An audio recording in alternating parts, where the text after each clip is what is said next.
زمونږ دا کهاني اسد د هلک نه شروع کیږي چرته چې ټول عمر د خطرناکو چیلینو سره تیر کړی وي. هغو ملګرو دا کهاني راسه پوره واورئ ځکه چې دا د یو داسې هلک ده چې ټول عمر یې د خطرناکو جیلینو سره تیر کړی وي او په اخر کې دې هلک څه کردار وکړو.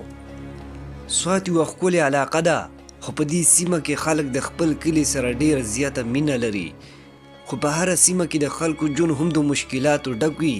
په دې کلي کې د خلکو ژوند هم په یو عادي ډول تېرېدو، خو د یو ځوان اسد د ژوند کیسه ده ډېر وخت د خلکو تر غوږونو پورې رسېدلې وه، ځکه چې د هغه یو دروغ تور لکه بله د بدنام زندان ښکار شوی و. د کلي یو عامې کورنۍ سره ژوند کوو. له ماشومتوبه یې د ښه اخلاق او مهربانۍ له کبله د خلکو زړونه یې ګټلي وو. د هغه مور او پلار ورته ویل زویه همیشه رښتیا وایه، د هر ظلم پر وړاندې ودرېږه او د نورو سره مهربانه اوسه. اسد به نصیحتونو په احساس ژوند کوو. هغه به د خپلو خلکو سره مرسته کوله او د کورنۍ په هره ستونزه کې به مخکې ولاړو. یوه ورځ د کلي یو مالدار او زورور کس د غلام جان نوم یادېدو. د اسد سره د ځینې تجارت اختلاف راغلی. د غلام جان د کلي خلکو ته ډېر زیات طاقت لرو او ډېر وخت د خپل شخصي ګټو لپاره د خلکو اعتماد په لاس کې اخیستی و. هغه په یو غیر منصفه اقدام سره تور ولګو چې اسد د هغه د مال نه غلا کړې ده. کلیوال چې دا خبره واورېده غلام جان د طاقت څخه ویرېدل بېته له دې چې اسد خبرې واوري هغه باندې د ظلم تور ولګاوه. خو څه خلک داسې رښتینی شخصیت پیژندل له اسد هڅه وکړي د هغه ملاتړ وکړي، خو غلام جان نه ویرېدل او د کلي زیاتر خلک د هغه په خبرو کې راغله. د کلي مشران د غلام جان په زور اسد د محکمې په حکم د بدنام زندان ته لاړو. زندان ډېر بد حالات لرو او د جیلینو لپاره هره ورځ د ژوند د ستونزو ډک و.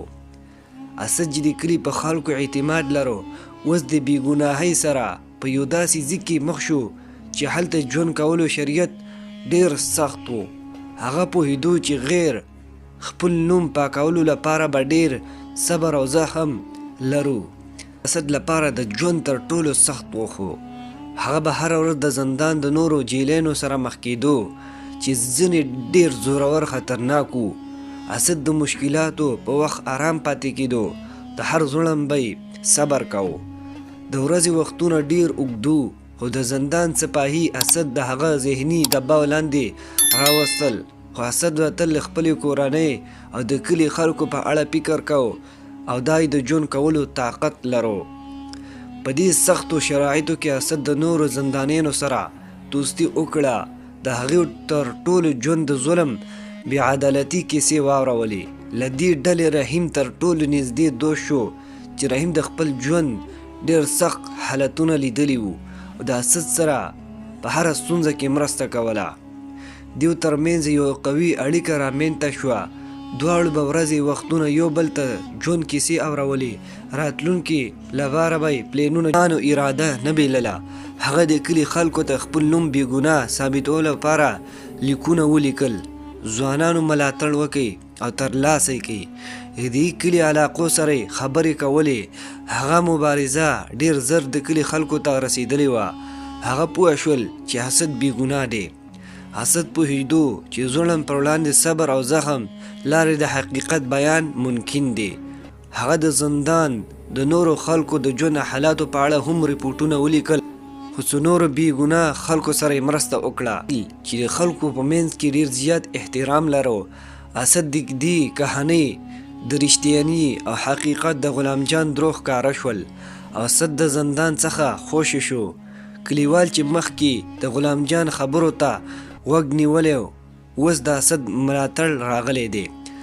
اسد د خوشي کېدو وروسته د کلي خلکو ته د انصاف او حق لپاره یو ژوند مثال شو.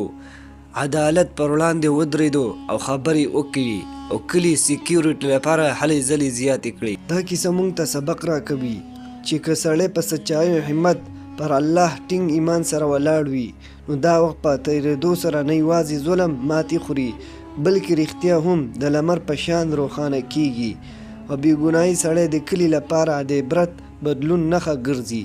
خوږو ملګرو دا کهاني مو خوښه شوي نو ضرور کمنټس وکړئ او زموږ نور ویډیوګانو دپاره چینل سبسکرایب کړئ. بلې ویډیو ته انتظار وکړئ.